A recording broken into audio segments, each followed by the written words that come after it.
We all know how annoying it is to receive a high loopy ball to the backhand side and have to hit that awkward high backhand over your shoulder like this. But if you want to stop hitting those high loopy balls on your backhand side like this, then make sure you watch the next 10 minutes of this video, because I have 3 key steps for you to start to hit these high short backhands more effectively. Tip number 1 is to set up to these higher shorter backhands with the correct height and posture. Now, it's a really common mistake on these higher shorter backhands to just simply use your arms like this to hit the ball. Now, if you do this is obviously going to end up with a weaker shot, and you're likely going to end up hitting the ball in the net. What you want to focus on instead is allowing your posture to do the core work for you. So what do I mean by that? Well, first of all, I mean that you're moving up to the ball in a way that looks intense and you have the correct footwork. So the correct footwork moving up to a shorter ball is to simply split step and turn first before you start to move. So you need to be in this turned and coiled position. From there, moving up to the ball. So when you're in this turn position, you then want to start to initiate your movement by taking these side shuffle steps forward to the ball. And the other key thing that you need to adjust is to, instead of taking your racket back like you would for a normal rallying ball, so around here nice and comfortably, what you want to do is take your racket back higher. Now, this sounds intuitive and natural, but many players don't do this, and instead what they do is move up to the ball and then use their arms like so to flick the ball down.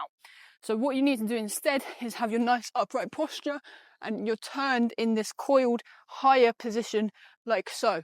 And now, if you can do this well, this sets you up for this nice horizontal swing path where you can really drive through the ball at that higher contact point. If you get up here, you can utilize your non-dominant hand, so for me, my left hand, to get more top spin, and therefore more margin for error on this type of shot.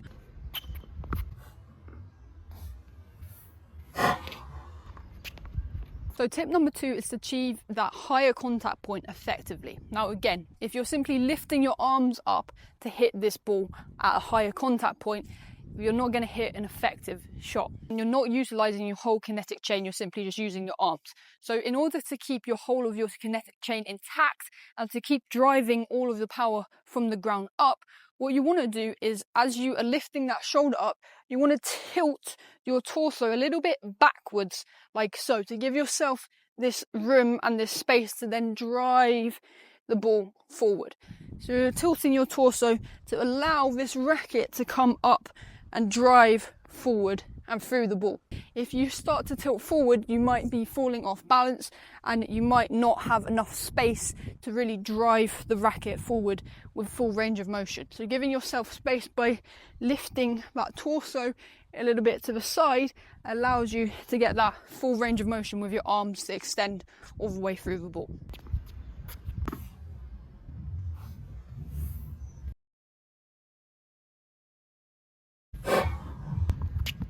For the one-handed backhand, it's a similar situation, but we want to be ensuring that at contact, the racket head is higher than the hitting hand. So the racket head should be higher than the hitting hand to ensure stable racket head at contact. If our racket head is lower than the hand, we're going to end up hitting that ball with the strings open, racket face open, and ending up hitting that ball long, most likely. In addition, on these shorter, higher balls, it's a good idea to utilize your legs and to even jump into the shot. Now, this is a more advanced skill to develop, and it's quite tough to time your jump with the contact of the backhand. But I'd urge you to go out and practice this, because it does really help you to transfer all of your energy into the backhand more effectively. If you're not using a little bit of a hop step or not using your legs at all, you're simply just relying on your upper body strength, really. So in order to utilize your whole kinetic chain, make sure that as you're moving up to the ball with your side shuffles, you're hopping through the ball and ensuring that you're getting that nice horizontal swing path through the shot, because this is going to help you to, as I said before, allow that natural weight shift through the ball. Now, the third tip that I have for you on how to deal with these shorter, higher balls to your backhand is to know when the right time is to hit a slice. So when you feel like the ball is a little bit too high for you to hit that driving backhand through the court, then is the time to utilize that slice to really try and get the racket head from going from high to low to control that ball a little bit easier than hitting that drive backhand. So this slice backhand is a great option to use on these lower, higher balls because it helps you to neutralize the shot that your opponent hit that high shot with a lower shot with more speed to your opponent. So they're going to have less time to react to this type of shot. It's going to be a different type of shot trajectory, different spin for them to deal with. So this could catch them off guard. And it's a really useful shot to use on these higher, shorter backhands. So the technique on this type of higher backhand is a little bit different to the normal slice shot that you would use on a rallying ball. With these higher slices, we want to be obviously taking that racket back higher around this shoulder height, higher than our shoulder.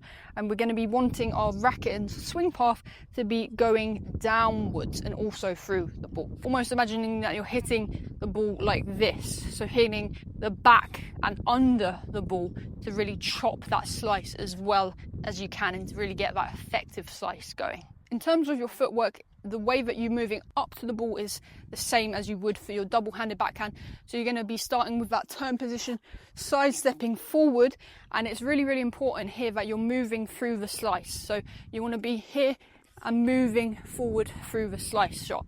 So this might look like as you're moving up, you're going to be slicing and this back leg is rotating around as you slice through the ball. So overall, guys, dealing with this high loopy ball to the backhand side is not just about adjusting your technique, it's also about correct shot selection and shot placement. I hope this video has really helped you. If it has, then make sure you give this video a like and also subscribe to my channel for more tennis coaching videos like this one to come.